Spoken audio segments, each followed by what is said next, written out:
그런데 이런 부분이 항문 안쪽일 수도 있고 입구일 수도 있고 항문 주변일 수도 있죠. 외치액은 직접 뭐 수술해야 되는 경우들이 좀 있죠. 그렇지만 외치액도 충분히 수술 통하지 않고 또 치료하는 방법도 있습니다. 그 기준은 뒤에서 다시 한번 더 언급 드릴 거고요. 그 외치액이고요. 복습 한번 해볼게요.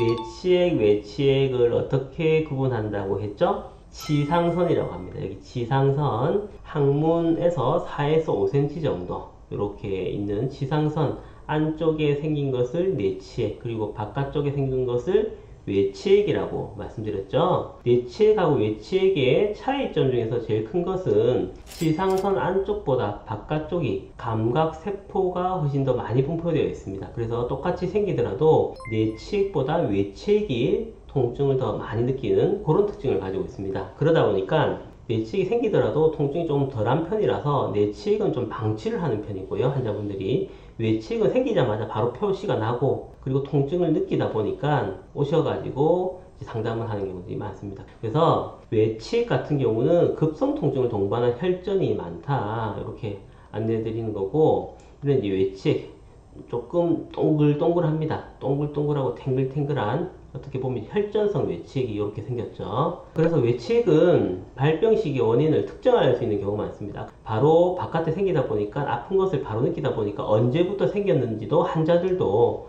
바로 말하는 편입니다. 우리 진찰해 볼 때 언제부터 이 증상이 있었어요 할 때는 내치액은 환자분들이 언제였더라 하고 긴가민가한 경우들이 많은데, 외치액 같은 경우는 예를 들어서 그저께 정도에 찬바닥에서 오랫동안 앉아있고 나서 생겼다라고 특정 시간을 바로 기억을 하시고 이야기해 주시는 경우, 그런 경우는 거의 외치액인 경우들이 많습니다. 그래서 외치액은 통증이 주 증상이면서 외치액 발생 후 48시간에서 72시간 이내에 극심한 통증 바로바로 내원하신 경우들이 많다. 그리고 복압을 증가시키지 않아도 항상 이제 밖에 나와 있죠. 땡땡한 치액이 남겨져서 직관적으로 환자분들이 바로 인지를 할 수가 있습니다. 그런데 이런 부분이 항문 안쪽일 수도 있고 입구일 수도 있고 항문 주변일 수도 있죠. 항문 바깥에 무조건 있는 게 외치액이 아니라 항문 약간 안쪽일 수도 있죠. 지상선이 항문에서 4cm에서 5cm 안쪽이다 보니까 지상선 바깥쪽이 외치액이라고 말씀드렸죠. 그러면 항문 안쪽도 사실은 외치액일 수 있습니다. 그렇지만 안쪽으로 들어가면, 지상선 안쪽으로 하면 내치액이고요. 그러다 보니까 항문 안쪽일 수도 있고 항문 입구일 수도 있고 항문 주변일 수도 있고, 그리고 출혈이 발생하는 경우는 많지 않으며 묻어나오는 경우들이 많다. 그런 이제 특징들이 좀 있어요.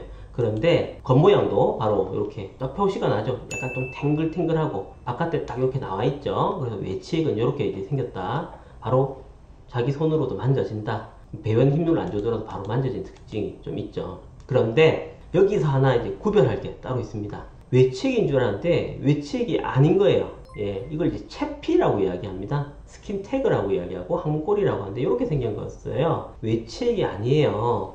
환자분들 가끔씩 보면 지혈이라고 이제 항문이 찢어져서 생기는 거 증상, 그런 것들이 아물어서 이렇게 생기는 것, 그래서 항문 주위 피부 전망이 늘어진 경우, 여기서는 사실상은 출혈이라든지 뭐 통증이 별로 동반하진 않아요. 이거는 외치액인 줄 이제 착각하시는 경우가 많은데 이거는 사실은 채피라고 합니다. 다른 증상이 없다면 사실 치료의 대상은 아니고요. 가끔씩 이제 치질 수술을 하러 들어갔는데 보니까 채피가 있다. 그러면 그냥 가볍게 항문 치질을 하면서 떼내는 경우도 있기도 하고요. 뭐 결론은 이거는 외치액이 아니다. 요거하고 구별을 해야 된다. 이런 이제 뭐 질문들도 가끔씩 있고, 사실 이런 경우는 금방 이렇게 떼내죠. 금방 떼내니까 걱정하지 마시고, 출혈 뭐 통증도 별로 동반하지 않으면 적극적인 치료 대상은 아닙니다. 앞에 영상에서 이제 치질 단계를 1, 2, 3, 4단계로 나눈다고 말씀드렸죠. 뇌치액을 거기 기준으로 하면 어떻게 될까요?